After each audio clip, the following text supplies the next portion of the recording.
एक गांव में एक चुड़ैल रहती थी। लोग कहते थे कि वह गांव के किनारे वाले पुराने और उजाड़ पड़े घर में रहती थी।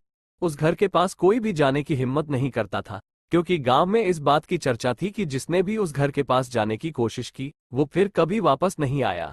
एक दिन गांव में एक युवा लड़का नाम केशव आया। वह बहुत साहसी और जिज्ञासु था। उसे चुड़ैल और उस घर की कहानी सुनकर विश्वास नहीं हुआ। उसने सोचा कि यह सब लोगों की अंधविश्वास और मनगढ़ंत कहानी है। केशव ने ठान लिया कि वह उस घर में जाकर सच का पता लगाएगा। रात को जब सभी सो रहे थे, केशव चुपचाप उठकर उस घर की ओर चल पड़ा। जैसे जैसे वह घर के करीब पहुंचा, ठंडी हवा चलने लगी और माहौल डरावना हो गया। लेकिन केशव ने अपनी हिम्मत नहीं छोड़ी और घर के दरवाजे पर पहुंच गया।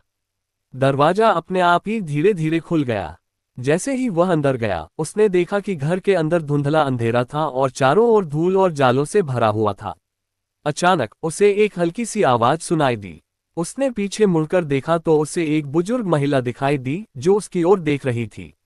उसकी आंखें तेज और गहरी थीं और उसका चेहरा बहुत ही डरावना था। केशव को समझ में आ गया कि वह वही चुड़ैल थी।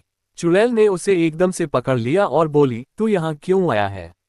क्या तुझे मालूम नहीं कि जो यहाँ आता है वह वापस नहीं जाता? केशव डर के मारे कांपने लगा, लेकिन उसने साहस से कहा, मैं सिर्फ सच जानने आया हूँ।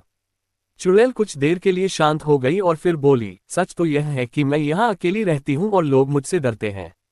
मैंने कभी किसी को नुकसान नहीं पहुंचाया, लेकिन डर की वजह से लोग मेरे पास आने से डरते हैं। केशव ने महसूस किया कि वो चुड़ैल नहीं, बल्कि एक अकेली और दुखी आत्मा है जिसे लोगों ने गलत समझा था। उसने गांव लौटकर सबको बताया कि उस घर में कोई चुड़ैल नहीं है, बल्कि एक बूढ़ी औरत है जो अकेलेपन से जूझ रही है। धीरे धीरे गांव के लोग उस घर से डरना बंद कर दिए और उस बुजुर्ग महिला की मदद करने